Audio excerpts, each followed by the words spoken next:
Oke, assalamualaikum warahmatullahi wabarakatuh. Izin melaporkan H-3 menjelang Hari Raya Idul Fitri. Bab 3961 sampai bab 3964 di area inti lembah pemakaman naga. Ye Junlin menempa sejumlah besar senjata ajaib di bulan ini. Tapi yang paling menonjol adalah 10 senjata pertama yang tiada taranya. Senjata ajaib tingkat atas perlu menempati waktu, tempat, dan orang yang tepat. Sebagai perbandingan, 40 senjata ajaib berikutnya agak kurang dalam Taoisme. Tentu saja, situasi ini tidak bisa dihindari. Tidak peduli seberapa tinggi level pandai besi, tidak ada jaminan bahwa semua senjata ajaib yang ditempa akan memiliki kesesuaian yang sama dengan langit dan bumi. Terlebih lagi, saat menempa senjata dewa di area luar angkasa ini, daoyun langit dan bumi terus dikonsumsi. Dan justru karena itulah daoyun langit dan bumi akan berkurang secara bertahap. Namun senjata ajaib tiada taraf ini tidak jauh berbeda, dan semuanya termasuk dalam eselon 1 senjata ajaib tiada taraf.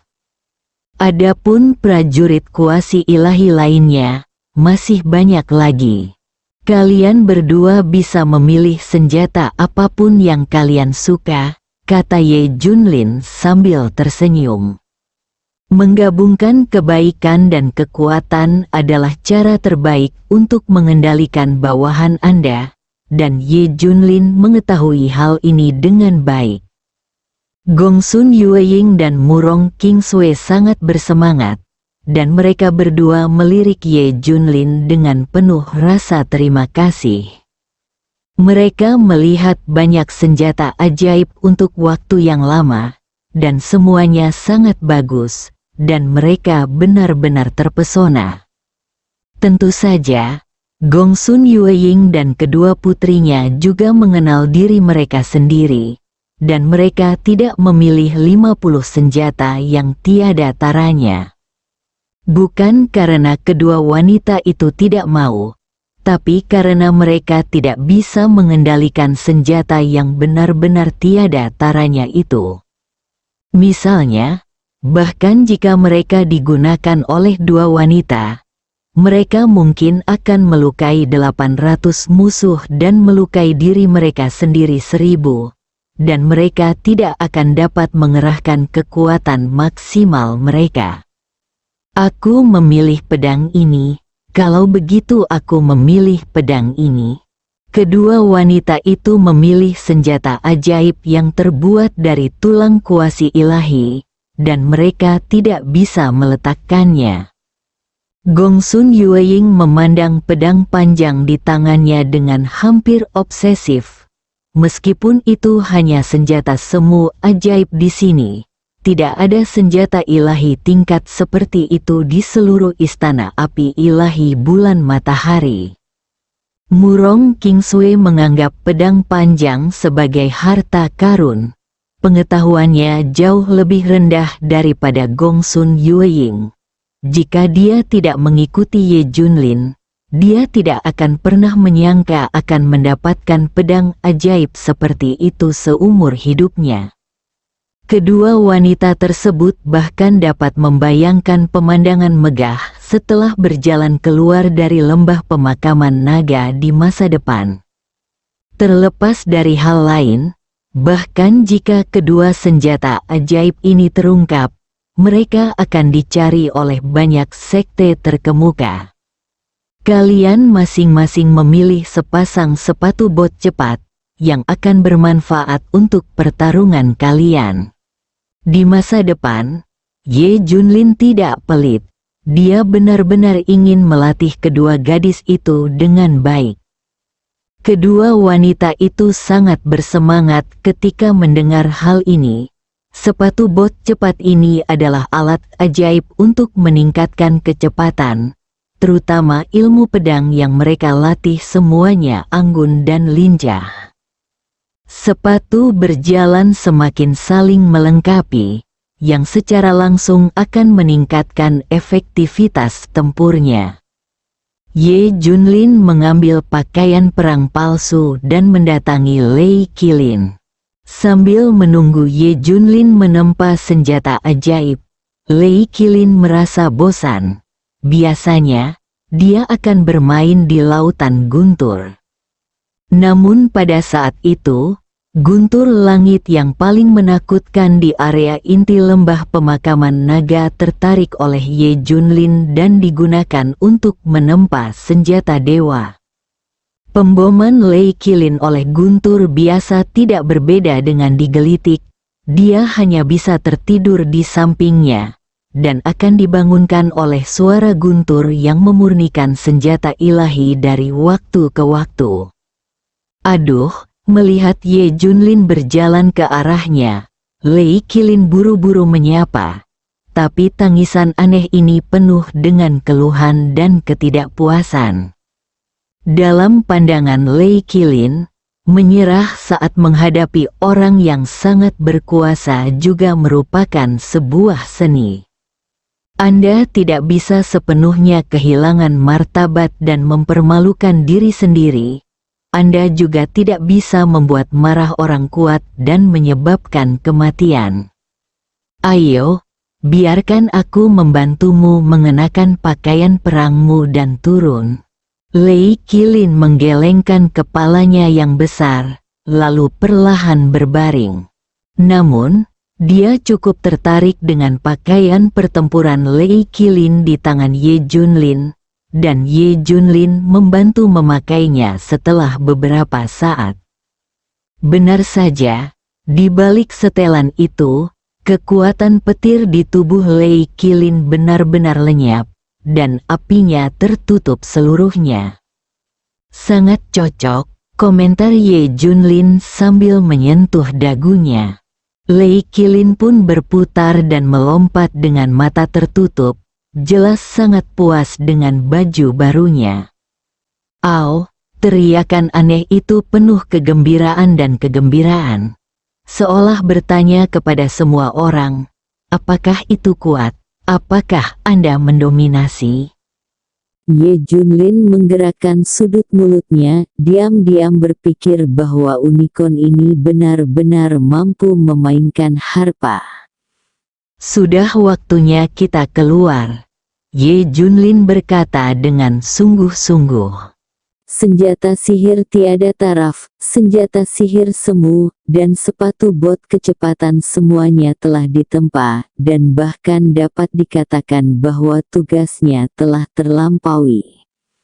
Gongsun Yueying dan Murong Kingsway juga sangat bersemangat, dan mereka akhirnya bisa keluar dan memamerkan kekuatan mereka. Terutama kekhawatiran dan ketakutan selama periode tersebut, serta emosi yang ada di dada perlu segera dilampiaskan. Tuan, saya cukup beruntung bisa mengendalikan Yunzu sebelumnya.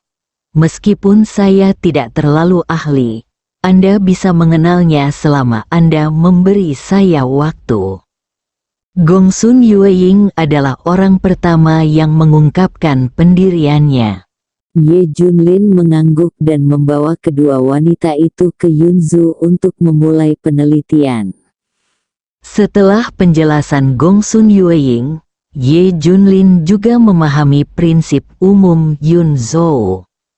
Faktanya, Yunzu sendiri merupakan pesawat luar angkasa mekanis berukuran besar dengan berbagai mekanisme di dalamnya untuk mengontrol status penerbangan YUNZHOO. Selanjutnya dicampur dengan formasi kuno untuk menjaga pengoperasian mekanisme dan efek tembus pandang.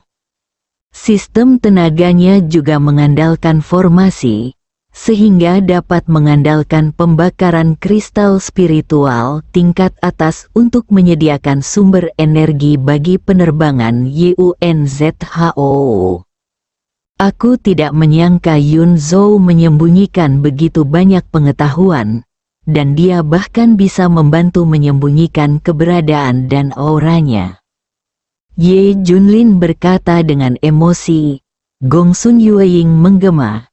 Ya, Tuan. Dan formasi Yunzu yang terluka membutuhkan ahli formasi terbaik untuk merancang dan mengaturnya. Tingkat master formasi secara langsung mempengaruhi kinerja Yunzu. Tentu saja, sumber daya finansial dan material yang dihabiskan tidak dapat digunakan sama. Ya. Murong Kingsway hanya bisa mendengarkan. Dia tidak bisa memberikan referensi pendapat atau saran apapun. Jadi dia hanya bisa berdiri dan kagum. Butuh waktu 2 jam penuh bagi Gongsun Yueying untuk akhirnya menguasai keterampilan mengemudi Yunzu. Tuan, kita bisa keluar sekarang? Apakah kita perlu mengaktifkan fungsi tembus pandang? Gongsun Yueying bertanya dengan hormat. Ye Junlin melambaikan tangannya dan berkata, tidak, Yunzu tidak bisa mengangkut semuanya sekaligus. Saya perlu menggunakan orang-orang di luar. Gongsun Yueying segera mengerti apa yang dimaksud Ye Junlin, yaitu dengan sengaja mengungkap posisinya. Terutama mengingat apa yang Ye Junlin katakan kepada anggota organisasi pemburu hadiah sebelum memasuki lembah pemakaman naga, Gongsun Yueying semakin menyesali teror Ye Junlin. Saya harap orang-orang dari organisasi pemburu hadiah masih ada di sana. Kemudian, kedua wanita itu juga menyembunyikan 50 senjata ajaib tiada taraf di gudang penyimpanan Yunzu, dan beberapa bahan alami serta harta duniawi terbaik ditempatkan di permukaan Yunzu. Sedangkan untuk barang lainnya masih tertumpuk di tempatnya menunggu pengiriman berikutnya. Ketika semuanya sudah siap, suara Gongsun Yueying terdengar, Tuan, silakan duduk, kami berangkat. Xiao Lei, kami berangkat. Lei Qilin melihat sekeliling dengan enggan, lalu meraung seolah mengucapkan selamat tinggal, melompat ke udara dan melompat ke Yunzu. Suara mendesing, dengan suara keras, Yunzu naik ke langit dan terbang menuju pinggiran lembah naga terkubur seperti kilat. Kecepatan Yunzu sangat cepat sehingga Ye Junlin hanya bisa menghela nafas. Kecepatan benda ini sampai titik tertentu tidak jauh di belakang gerakannya sendiri. Sisi lain, Wei Suyang memimpin banyak orang kuat dari kamar dagang Taiyi untuk menunggu di luar. Saat dia hendak bersiap untuk mengungsi hari ini, dia tiba-tiba mendengar suara menembus penghalang suara. Presiden, ini Yunzhou dari kamar dagang Zijin. Apa yang harus kita lakukan? Kamar dagang Zijin sangat kuat, kita bukan tandingannya.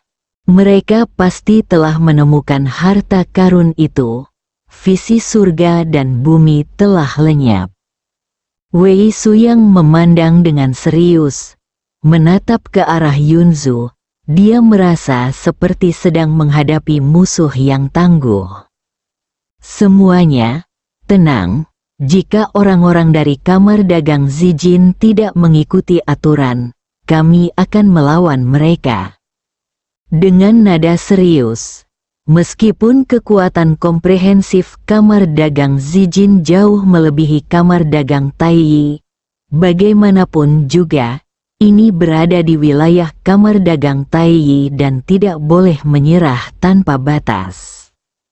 Dentang, semua orang kuat dari kamar dagang Taiyi menghunus pedang mereka satu demi satu, seolah-olah mereka sedang menghadapi musuh yang tangguh. Mereka semua tahu bahwa jika kamar dagang Zijin benar-benar menemukan harta karun terbaik, mereka pasti akan berpikir bahwa mereka ada di sini untuk memperjuangkannya. Perang antara kedua belah pihak hampir tidak bisa dihindari. dan kamar dagang Zijin selalu dikenal karena kekuatannya yang kuat. Begitu mereka bertempur, hidup atau mati tidak dapat diprediksi. Adegan itu benar-benar sunyi, dan bahkan tidak ada yang berani bernapas terlalu keras. Ledakan, Yun Zhou mendarat perlahan, dan semua orang tanpa sadar mundur beberapa langkah. Bahkan Wei Suyang menahan napas saat ini, dan tangan yang memegang pedang sedikit bergetar. Klik, pintu palka terbuka, dan 3 sosok perlahan keluar. Itu Tuan Ye, seseorang yang bermata tajam di antara kerumunan itu adalah orang pertama yang berseru. Yang lain memperhatikan dengan penuh perhatian, dan tentu saja mereka melihat Ye Junlin keluar lebih dulu, diikuti oleh Gongsun Yueying dan Murong Kingsway, seperti yang diharapkan dari Tuan Ye. Bahkan guntur yang begitu mengerikan tidak dapat melukai Tuan Ye. Akhirnya, kita tidak perlu berjuang terlalu keras. Para petinggi kamar dagang Taiyi juga memandang Wei Suyang dengan penuh kekaguman. Justru karena kegigihan Wei Suyang, kamar dagang Taiyi menunggu 1 bulan ekstra. Fakta membuktikan bahwa mereka membuat taruhan yang tepat. Ye Junlin lah yang keluar dari lembah naga terkubur. Lihatlah barang-barang di gudang Yunzu. Semuanya tampaknya adalah harta karun dari surga dan bumi. 9 bunga tulang Netherworld, teratai api, tulang ilahi tertinggi. Ya Tuhan, semuanya adalah harta karun tertinggi. Adalah senjata yang tiada taranya, kan? Seruan semua orang datang satu demi satu.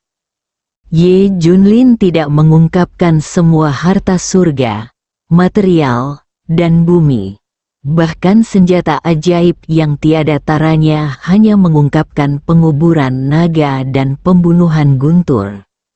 Wei Suyang buru-buru menghampiri Ye Jun dan bertanya dengan penuh semangat, "Tuan Ye, di mana orang-orang dari kamar dagang Zijin?" "Saya membunuh mereka semua," kata Ye Junlin ringan. Mendesis, Wei Suyang tersentak tanpa sadar. Personel yang dapat dikirim untuk mengemudikan Yunzu oleh kamar dagang Zijin haruslah pejabat internal tingkat tinggi, dan dapat dibayangkan tingkat kultivasi mereka. Selain itu, menurut laporan eyeliner sebelumnya, jika kekuatan eyeliner belum mencapai level pemimpin sekte besar, dia mungkin tidak akan bisa merasakan keberadaan kamar dagang Zijin yang kuat. Dengan kata lain, anggota kuat kamar dagang Zijin yang berada di atas Yunzu paling buruk telah mencapai tingkat pemimpin sekte besar, dan jumlah mereka melebihi 5. Kekuatan tempur tim ini dapat dengan mudah menghancurkan sekte besar, namun pada akhirnya dihancurkan oleh Ye Junlin. Kekuatannya terlalu menakutkan. Wei Suyang sangat terkejut. Aduh, pada saat ini, suara gemuruh seperti guntur datang dari atas Yunzu, menggetarkan gendang telinga semua orang hingga terasa sakit. Semua orang mengikuti suara tersebut dan melihat makhluk spiritual yang tampak ganas berdiri di atas perahu awan. Pada saat ini, ia membuka mulutnya yang berdarah, dengan nyala api samar menyembur di antara napasnya. Binatang spiritual macam apa ini? Qilin, sepertinya Qilin. Apakah kamu yakin Qilin dapat mengeluarkan listrik? Lei Qilin menikmati cara orang-orang ini belum pernah melihat dunia, sambil menggelengkan kepala seolah-olah pemimpinnya ada di sana. Orang ini sangat pandai pamer, Pikiran ini muncul di benak semua orang hampir pada saat yang bersamaan. Ye Junlin juga tidak tahu apakah harus tertawa atau menangis. Dia telah lama mengetahui bahwa Lei Qilin adalah seorang pasien yang berpura-pura menderita kanker stadium lanjut, dan dia harus berpura-pura ketika dia menemukan kesempatan. Xiao Lei, tolong tetap low profile untukku, kata Ye Junlin dengan sungguh-sungguh. Jadi Lei Qilin perlahan berbaring di depan mata semua orang yang tercengang, patuh seperti kucing. Semua orang terkejut lagi. Mereka semua dapat dengan jelas merasakan kekuatan Lei Qilin, yang bahkan sebanding atau bahkan lebih kuat dari pemimpin sekte besar. Namun, binatang menakutkan seperti itu benar-benar menuruti kata-kata Ye Junlin. Apalagi emosi yang terlihat di mata Lei Qilin jelas disebut ketakutan. Sulit membayangkan sejauh mana orang ini diintimidasi oleh Ye Junlin. Wei Suyang juga sangat terkejut. Tapi dia langsung lega saat mengira semua tim kuat kamar dagang Zijin dimusnahkan oleh Ye Junlin. Tuan Ye, saya ingin tahu apakah Anda bersedia bekerja sama dengan kamar dagang Taiyi? Wei Suyang bertanya dengan tulus. Ye Junlin bertanya sambil tersenyum, bagaimana cara bekerja sama? Saya ingin mempekerjakan Anda menjadi kepala pandai besi di kamar dagang Taiyi. Wei Suyang secara langsung menyatakan tujuannya. Ye Junlin terkekeh tanpa komitmen dan terus bertanya, lalu manfaat apa yang bisa saya peroleh?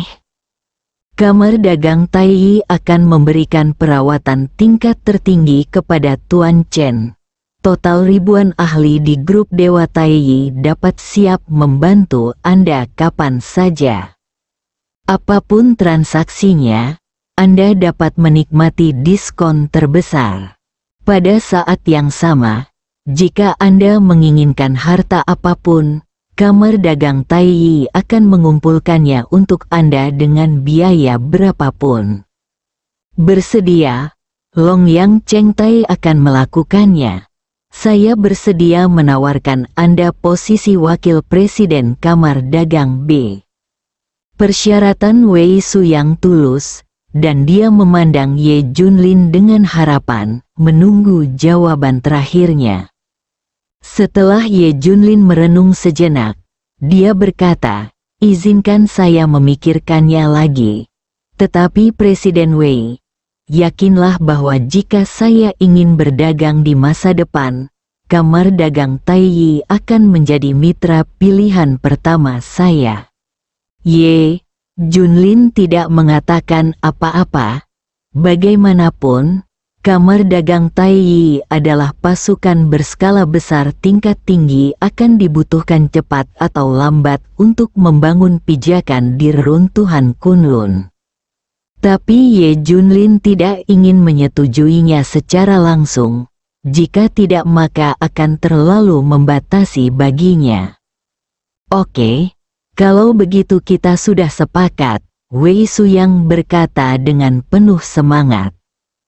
Meski hasil yang diinginkan tidak diperoleh, komitmen Ye Junlin sebagai mitra pilihan juga sangat penting. Bagaimanapun, Ye Junlin adalah ahli penempaan terbaik, dan senjata ajaib yang dia tempa adalah harta yang tak ternilai harganya. Ini juga merupakan kekayaan besar bagi kamar dagang Taiyi. Orang lain di kamar dagang Taiyi juga sangat gembira ketika mendengar ini. Kamar dagang Taiyi dapat memiliki komitmen kerjasama pilihan pertama dari master tempat terbaik, yang setara dengan memiliki banyak sekali kekayaan tak terbatas. Penguasa Aula Patung Pasir Istana Api Ilahi Matahari dan Bulan sebenarnya mengumumkan bahwa Tuan Ye telah meninggal dan dimakamkan di Lembah Naga. dia sangat bodoh. Hanya badai petir yang mengalahkannya. Hal yang sama berlaku untuk istana api ilahi matahari dan bulan. Mereka benar-benar bodoh. Saya khawatir mereka tidak tahu keberadaan mengerikan macam apa yang telah mereka provokasi. Sangat mudah untuk menghancurkan istana api ilahi matahari dan bulan. Istana api ilahi matahari dan bulan pada akhirnya akan membayar kebodohan mereka. Ada banyak diskusi di antara para pemimpin senior asosiasi bisnis Yi, dan bahkan beberapa orang mulai mengejek bahwa akhir istana api dewa bulan matahari sudah dekat. Tuan Ye, apa rencana Anda selanjutnya? Saya khawatir kamar dagang Zijin tidak akan menyerah. Wei Suyang mengingatkan. Ye Junlin tidak peduli sama sekali dan berkata sambil tersenyum. Para prajurit datang untuk menutupi air dan bumi. Jika orang-orang di kamar dagang Zijin ingin mati, datanglah padaku untuk membalas dendam. Bahwa Ye Junlin tidak menganggap serius kamar dagang Zijin, Wei Suyang tidak berani memberi nasihat secara mendalam, takut membuat marah Ye Junlin akan menjadi kontraproduktif.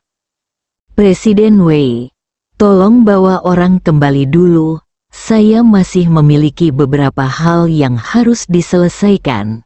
Jika diperlukan lagi, saya akan mengambil inisiatif untuk datang kepada Anda. Ye Junlin telah mengeluarkan perintah penggusuran. Wei Suyang tidak berani tinggal lebih lama, lalu mengeluarkan lencana berwarna merah darah dari tangannya dan menyerahkannya kepada Ye Junlin. Tuan Ye, ini adalah lencana tingkat tertinggi dari kamar dagang Taiyi. Ia juga memiliki fungsi komunikasi dan dapat langsung menghubungi kepala setiap cabang, kata Wei Suyang dengan sungguh-sungguh bersambung.